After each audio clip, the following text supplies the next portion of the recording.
KFC স্টাইলে chicken popcorn আমরা বাড়িতে কি করে খুব সহজে বানিয়ে ফেলতে পারবো আজকে ভিডিওতে সেটাই শেয়ার করবো। আসসালামু আলাইকুম, কেমন আছো তোমরা সবাই? নতুন একটা রেসিপিতে তোমাদের সবাইকে স্বাগত জানাই।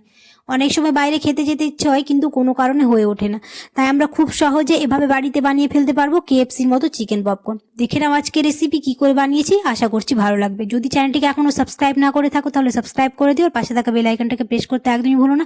আর যদি ফেসবুক থেকে দেখো তাহলে অবশ্যই পেজটাকে ফলো করে দিও।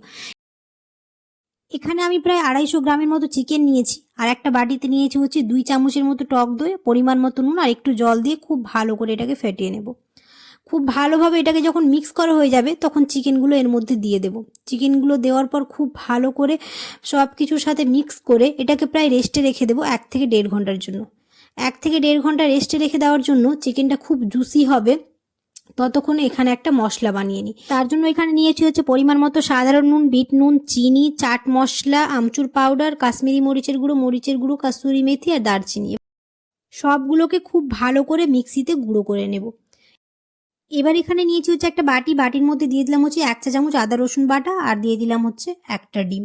বাইন্ডিংয়ের জন্য দিয়ে দিব হচ্ছে 2 চা চামচ কর্নফ্লাওয়ার, আর যে মশলাটা আমরা বানালাম সেই মশলাটা দিয়ে দিব 1.5 চামচের মতো। দিয়ে এবার খুব ভালো করে সব কিছু মিক্স করে নেব। তোমরা অনেকেই আছো ভিডিও দেখে চলে যাচ্ছ, সাবস্ক্রাইব করো না, অবশ্যই সাবস্ক্রাইব করে দিও, আর ফ্রেন্ডস আর ফ্যামিলির সাথে অবশ্যই বেশি বেশি করে ভিডিওটা শেয়ার করে দিও। খুব ভালো করে এটা মিক্স করা হয়ে গেছে। এবার যে চিকেনটা 1.5 ঘন্টা রেস্টে রেখেছিলাম সেই চিকেনটা এবার এই মশলার মধ্যে দিয়ে দেব। দেওয়ার আগে খুব ভালো করে এটা চিপে নেব যাতে একটু ওর মধ্যে জল না থাকে। এরকম করে চিকেন পপকর্ন বানালে আর কেএফসি যাওয়ার কোনো প্রয়োজন পড়বে না। বাড়িতেই আমরা যখন ইচ্ছা হবে এরকম করে খুব সহজেই বানিয়ে ফেলতে পারবো।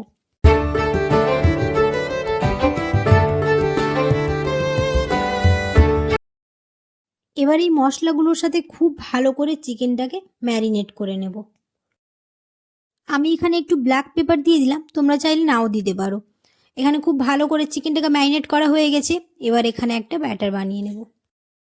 তার জন্য এখানে নিয়েছি 1/2 কাপ ময়দা, পরিমাণ মতো নুন, একটু গোলমরিচ গুঁড়ো, আর যে আমরা মশলাটা বানিয়ে রেখেছিলাম সেটা 1 চামচ দিয়ে দিলাম। এবার চিকেনগুলো এক এক করে সব ময়দার মধ্যে দিয়ে দেব, দিয়ে খুব ভালো করে ময়দার সাথে কোট করে নেব।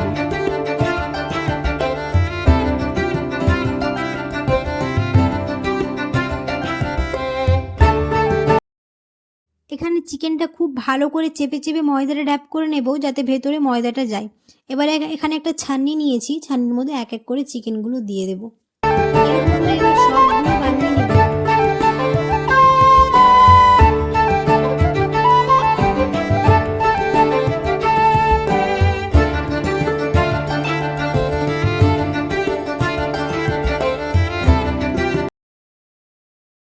সবগুলো চিকেন কোট করা হয়ে গেছে। এবার এরকম করে চেলে নেব যাতে ময়দাগুলো সব নিচে পড়ে যায়। ওইদিকে তেল গরম হয়ে এসছে, এবার সবগুলো খুব ভালো করে ভেজে নেব। আর দেখতেই পাচ্ছ কোনো ঝামেলা ছাড়াই খুব সহজেই আমরা এরকম করে বাড়িতে বানিয়ে ফেলতে পারবো। সব সময় আর বাইরে কিনে খাওয়ার কোনো দরকার নেই, খুব সহজে আমরা বাড়িতে এভাবে বানিয়ে ফেলতে পারবো যখন ইচ্ছা হয় তখন। সত্যি কথা বলতে ভাজার সময় মনে হচ্ছে জিভে জল চলে আসছে। কার কার এরকম চিকেনের আইটেম খেতে ভালো লাগে তোমরা অবশ্যই কমেন্টে জানিও। আমার তো খুব ভালো লাগে কেএফসি স্টাইলে চিকেন পকোড়া বা চিকেন পপকর্ন যাই বলো, আমার খুব পছন্দের এরকম খাবার। যদি হয়ে যায় তাহলে তো কোনো কথাই নেই। তো হয়ে গেল আমাদের ভাজা। এরকম করে এবার সবগুলোই খুব ভালো করে ভেজে নেব। তোমরা অবশ্যই এরকম করে ট্রাই করে দেখবে, ট্রাই না করলে বুঝতেই পারবে না কতটা লোভনীয় হয়, আর একদম কেএফসির মতোই হবে। তো যারা এখনও ট্রাই করোনি অবশ্যই আমার ভিডিওটা দেখে ট্রাই করতে পারো। তোমরা যদি ট্রাই করো তাহলে অবশ্যই আমাকে কমেন্টে জানিও, আর তোমাদের যদি ভিডিওটা ভালো লেগে থাকে তাহলে অবশ্যই একটা লাইক করে দিও। কমেন্টে জানাতে ভুলো না কেমন হয়েছে। তোমরা আমার পাশে থেকো, অনেক ভালোবাসা দিও, অনেক সাপোর্ট করো যাতে আমার ভিডিও বানাতে খুব ভালো লাগে। চলো তাহলে ভিডিওটা আজ আমি এখানেই শেষ করছি। কেমন হয়েছে রেসিপিটা তোমরা অবশ্যই কমেন্টে জানিও, আর যদি ভালো লেগে থাকে তাহলে অবশ্যই একটা লাইক করে দিও। দেখা হবে খুব শিগগিরই পরের একটা নতুন রেসিপিতে। সবাই খুব ভালো থাকবে, সুস্থ থাকবে, সাবধানে থাকবে। আল্লাহ হাফেজ।